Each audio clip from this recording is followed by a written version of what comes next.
Jim Prentice believes that the way to create jobs is to have the lowest tax by a country mile.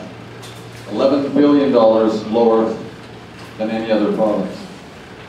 Now we're $7 billion in debt. The other Liberals believe that the way to create jobs is to provide education, starting at the preschool level, ensuring that children with learning disabilities and disadvantaged homes are getting the supports they need to make it in grade school.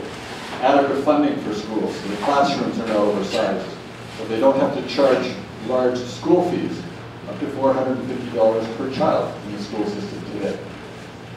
And it's investing in post-secondary education so that our post-secondary students do not have mammoth debts to deal with when they finish. A great stress. We would invest in 1,500 new teachers this year, not cut them. We have 12,000 new young people coming into the public school system next year, and they're going to be crowded into the classrooms that exist. We need another 70 to 80 new schools in the province. The government still talks about them. It's got them on the books. It's got some contracts, but there are very few being built. And kids are being bused for hours across cities and across, wasting too much of their time instead of being with family or being with their studies. The second aspect is healthcare. The Alberta Liberals want to invest in healthcare in the community. That's where we can reduce the pressures on hospitals.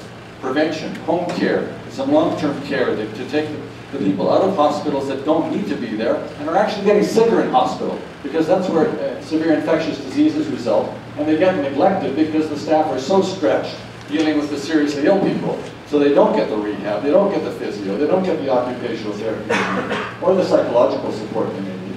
We need to move that into the community. That's where we can get cost efficiency and reduce the demands on the doctors, on the emergency rooms, and eventually in the hospitals. It's fundamental to deal upstream with problems before they happen. Everybody knows investing in prevention is a wise spent decision.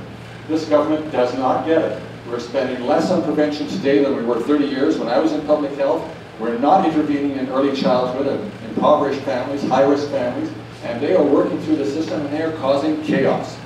More and more people are being left behind in this province because of a lack of understanding that people matter. People are the primary resource in this province, not oil and gas.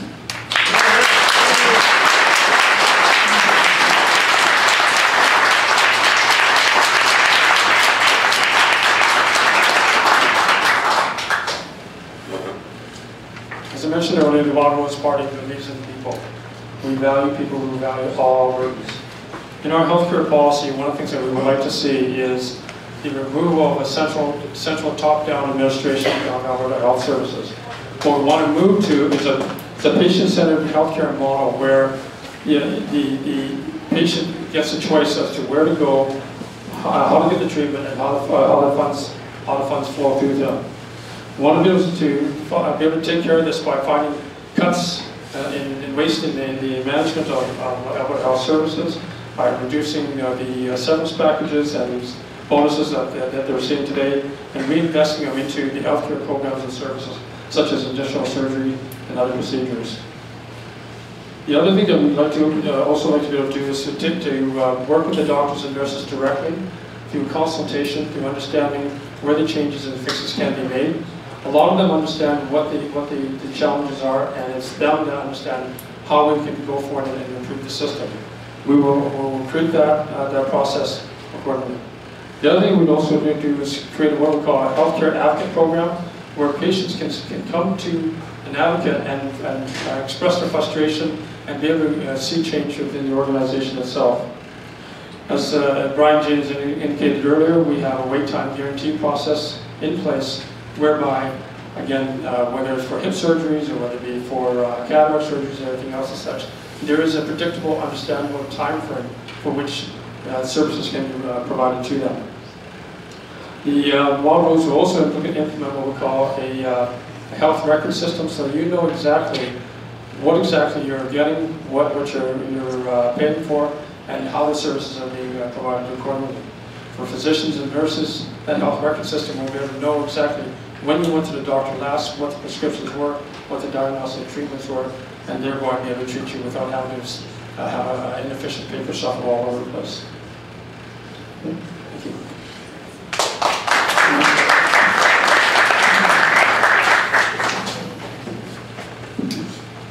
Before we get into the public questions that the audience has provided on the written cards, you've heard their opening statements. At the same time, there's been 3 direct questions that have been posed to the candidates, covering the wide range of issues that this election is facing.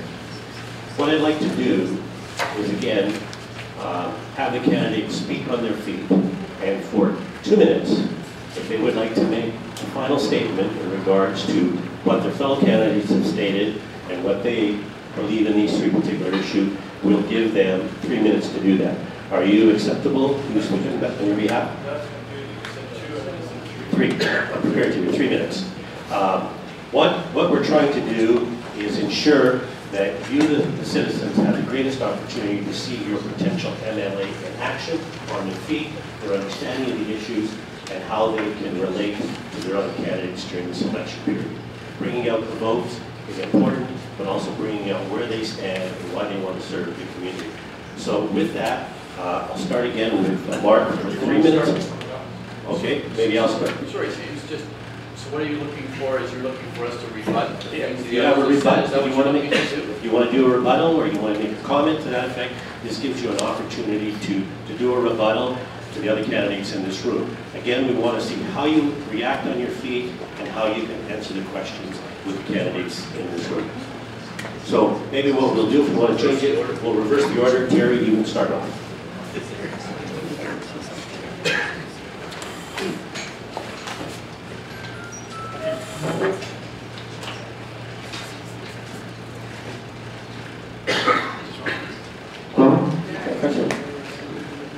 What we've heard tonight is a variety of different perspectives from both the PC party, the NDP party, and the Liberal Party as to what the problems have been in Alberta and what the cures can be. But the most fundamental thing that we don't understand is how we can move forward. Moving forward today is very important for the economy and for the people of Alberta. The PC party has presented a budget that basically strips away a lot of the tax dollars you've got. $2,500 in your own pockets will be taxed through 59 new taxes. The second thing that the PC party has done is talk about economic diversification, but yet, as a stimulus to the economy, but yet, when you take a look at their PC plan, we have not seen the details of how economic diversification can be handled. The third thing about improving the economy is having skilled jobs. Having skilled jobs means having education in place, not only the K-12 level, but also the post-secondary level. If we take a look at the cuts that have been made to the K-12 area, we're not preparing our students for the advancement into the post-secondary education.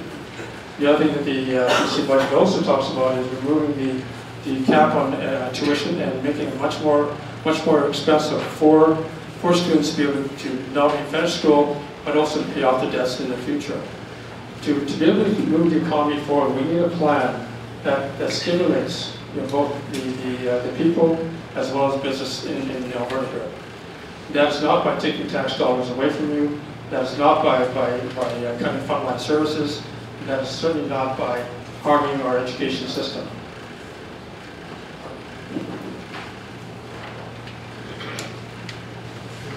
In the case of the NDP program talked about again, the corporate tax of 20% increase, so from 10 to 12%. As we said before, that is not stimulus to the economy. Stimulus to the economy is being able to have money in their pockets, money in the hands of the businesses, so that they can generate purchases and generate the cycle of economic growth. We cannot afford to do that through having a tax rate increase associated with the NDP policy.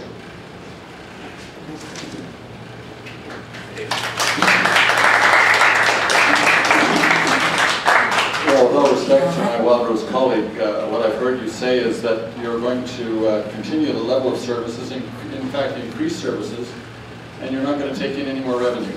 You're somehow going to find, in this year, $7 billion in waste, and you're going to stimulate an economy, you're going to support an education system, and you're going to keep the healthcare system dealing with the growing demand on it. I'd sure like to hear more about how you do that, because every system in our province has been looking for austerity measures for several years now.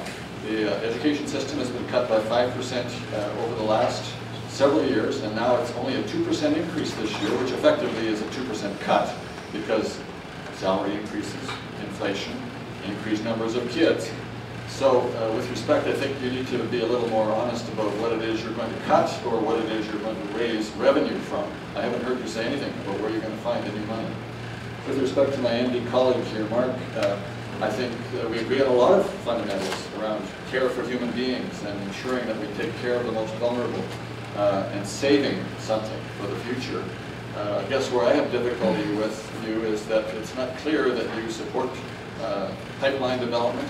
It's not clear how much of your direction comes from Ottawa, and it's not clear to me how spending up to $50,000 per business to have them hire people actually is a stimulus for the economy.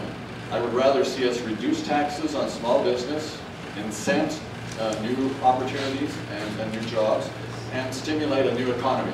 Clearly we need to do that. We need alternate energy, we need clean technology, we need to eliminate coal-fired power plants in this province that are continuing to add serious emissions and health problems, as well as climate gases that are adding to our bad reputation overseas that is making it difficult to buy any cooperation on pipelines. That's the reason our oil industry is in trouble, because this government hasn't put in place an independent monitoring system until just this year. The Alberta Monitoring and Enforcement System has just been put in this year. It's supposed to be functioning in the next 6 months. Dan? I could say more.